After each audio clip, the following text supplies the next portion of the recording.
Miarabana ny tokantrano manaraka ny meteo amin'izao fotoana izao toy izao ny sary azo avy amin'ny azana-bolana mbola mitoetra ato atsimo antsinan'i Madagasikara ilay rindraona izay nandrafitra ny toetry ny androntsika tao anatin'ny 2 andro lasa izay misy rindraona vaovao andrasana ihany koa nefa izay tomanana manatona tsikelikely ny tapany atsimo andrefan'ny lakan-dranon'i Mozambika ary mandrafitry ny toetry ny andro ihany koa izay atao anatin'ny 2 andro ho avy fa any amin'ny alarobia any dia mety hisy ny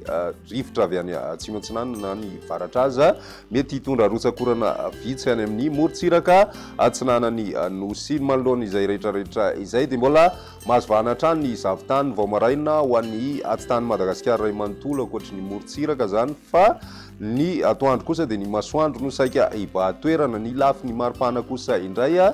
dia midina aloha zany ny maripana ambany indrindra saika manerana ny nosy no ahitana an'izay indrindra ho an'ny faritry Vakinankaratra izay mety tonga hatrany amin'ny 2 degré celsius ny maripana ambany indrindra rehefa avy eo no tena ahitantsika ny makasikasika an'izay fa raha ny toetry ny androntsika roa ny rapitso vao maraina dia ny zavona aloha no mibahatoerana saika amin'ny atitany Madagasikara iray manontolo iny rehefa misava moa izay dia ny masoandro no mahazo vahana kokoa ho an'ny rapitso tolakandro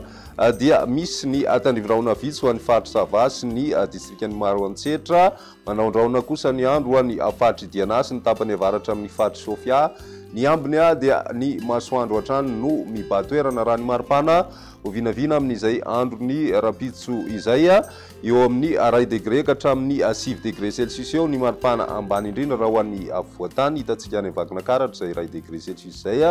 ary manodidina ny 5 ka hatramin'ny 7 degré celsius kosa ho an'ny faritra Analamanga sy ny faritra Matsihatra ambony iny ny maripana ambony indrindra kosa raha ho an'ny voatany izay hatrany dia manodidina ny 13 ka hatramin'ny 14 degré celsius torak'izay ihany koa ny any amin'ny morontsiraka atsimo atsinanan'i Madagasikara 14 ka hatramin'ny 15 degré celsius fa ny ambiny kosa indray dia saika manodidina ny 18 ka hatramin'ny 13 degré celsius ny maripana ambony indrindra andrasana amin'izay andro ny rapitso izay ny toetry ny androntsika ho an'ny talata kosa indray raha mbola mahazo vahana hatrany ny zavintany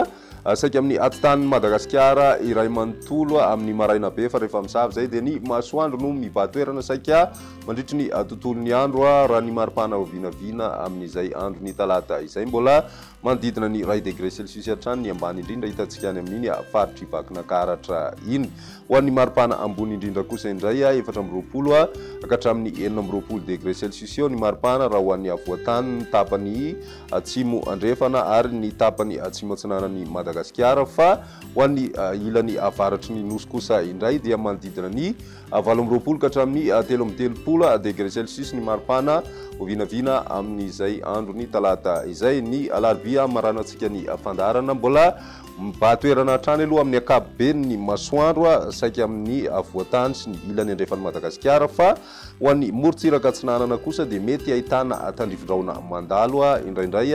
indrindra ho an'ny tapakandro ariva amin'izay andro ny alarobia izay ny maripana vo vinavina manodidina ny 3 ka hatramin'ny 12 degré celsius ny maripana ambany indrindra ho an'ny voatany misy fiakarana kely zany zay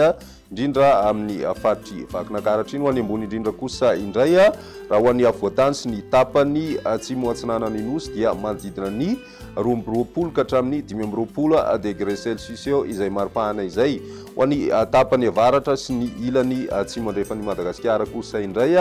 manodidina ny 17 ka hatramin'ny 13 degré celsius ny maripana andrasana amin'izay andro ny alarobia izay hatrany izay ny meteo tamin'ity an'io ty ary raha pisindray fotoana manaraka veloma to